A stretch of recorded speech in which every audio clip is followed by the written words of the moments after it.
आज हम आरके के शुरुआती टोकन सर्कुलेशन के बारे में, खास तौर पर 1.15 मिलियन टोकन के स्रोत और गंतव्य के बारे में बताएंगे।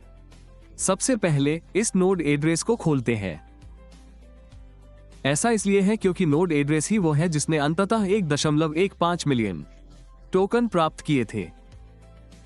तो 1.15 मिलियन टोकन के बारे में आइए सबसे पहले उनके स्रोत पर नजर डालते हैं। हम यहां ये हैश देख सकते हैं, स्रोत से 1.15 मिलियन आर्क। आइए इस हैश की जांच करें और इसे छिपाएं। इस हैश में केवल एक ही लेन देन है। ये 453 पर समाप्त होने वाले पते से नोड पते पर स्थानांतरण है। आइए 453 पर समाप्त होने वाले इस पते के आर्क स्रोत पर एक नजर डालें। आइए टोकन लेनदेन का पता लगाएं। प्रारंभिक परिसंचारी आपूर्ति आर्क टोकन अनुबंध से आती है। वास्तव में ये 1.15 मिलियन टोकन अनुबंध कोड में लिखे होते हैं। हम इस अनुबंध कोड की समीक्षा करेंगे। यहां आर्क ब्लॉकचेन एक्सप्लोरर है। हम अनुबंध कोड पर फिर से विचार करेंगे। आइए यहां कॉन्ट्रैक्ट कोड की लाइन 5039 पर नजर डालते हैं। कोई ये देख सकता है कि यह उस कॉन्ट्रैक्ट के कोड में सटीक रूप से यह दर्शाता है कि आर्क के ऑनलाइन होने के बाद यह सीधे 1.15 मिलियन टोकन बनाएगा और जारी करेगा, जहां वे 94,531 पर समाप्त होने वाले पते में जाते हैं। ये यहां जो हम देख रहे हैं उसके अनुरूप है। यह एकदम सही मेल है।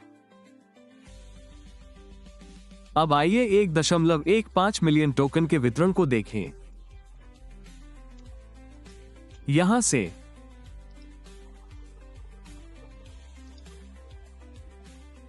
नोड ने कुल कितने टोकन बेचे?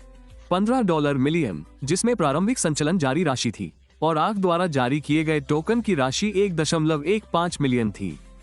तो इसे कैसे वितरित किया गया? शुरुआत में नोड ने $1 और 15 सेंट मिलियन आर्क के साथ बेस पूल को इकट्ठा करते हुए 6 मिलियन अमेरिकी डॉलर निकाले। तरलता पूल बनाते हुए यहां लेन देन इस प्रकार है: 6 मिलियन अमेरिकी डॉलर, 1.15 मिलियन। आइए एक नजर डालते हैं। सभी प्रक्रियाओं पर नजर डालते हैं।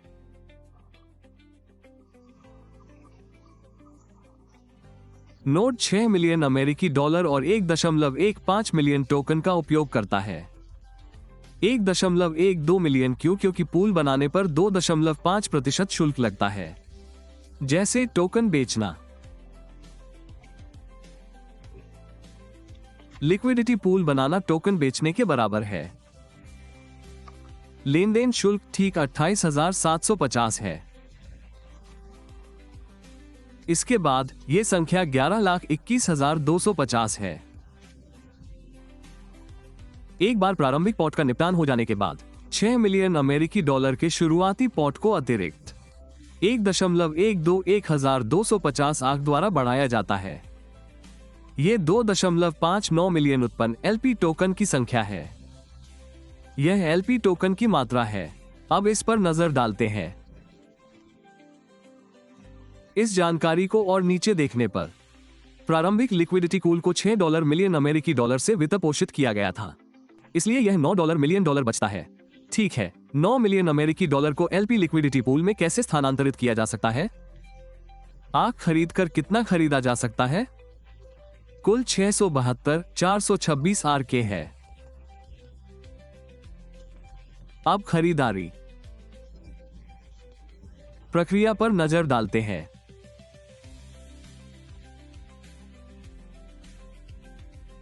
प्रत्येक खरीदारी $500 की थी।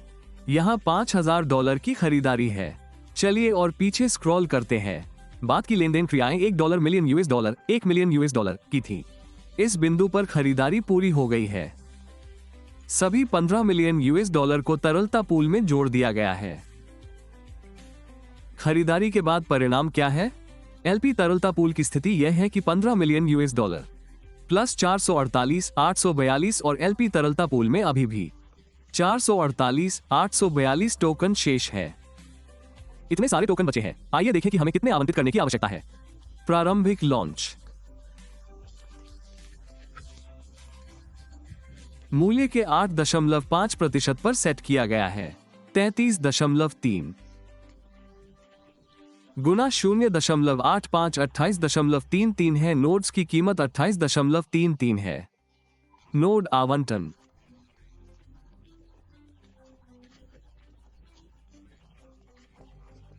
नोड्स। आइए इसे देखें। 529 464 का एक ट्रांसफर है और यह contract address total staking pool है। इसे टीम ने सार्वजनिक रूप से डिस्क्लोज कर दिया है, इसलिए ये 529 464 टोकन स्टेकिंग पूल में चले गए। अब क्या बचा? कुल 620,000 खरीदे गए, है ना? फिर 529 464 स्टेकिंग पूल में भेजे गए, जो सभी नोड्स का कुल योग है। तो क्या बचा? 142,962। बाकी को कैसे बांटें? 50% 71,481 प्राइस पूल में जाता है, 50% 71,480 और एक RBS मार्केट कैप मॉड्यूल में जाता है। आइए देखें कि इन दोनों ट्रांसफर के रिकॉर्ड हैं या नहीं। यह एड्रेस बोनस पूल है। इसे आधिकारिक तौर पर सार्वजनिक भी कर दिया गया है, जिसमें 71,481 स्थानांतरित किए जा चुके हैं। यह अनुबंध पता RBS बाजार मूल्य मॉड्यूल है और इसमें 71,481 स्थानांतरित भी किए जा चुके हैं। अब तक ARK के सभी प्रारंभिक संचलन का पूरी तरह से हिसाब लगाया जा चुका है। इस एक के प्रारंभिक संचलन के स्रोत और गंतव्य के साथ साथ ARK के प्रारंभिक सर्किट के स्रोत और गंतव्य को भी बहुत स्पष्ट किया गया है।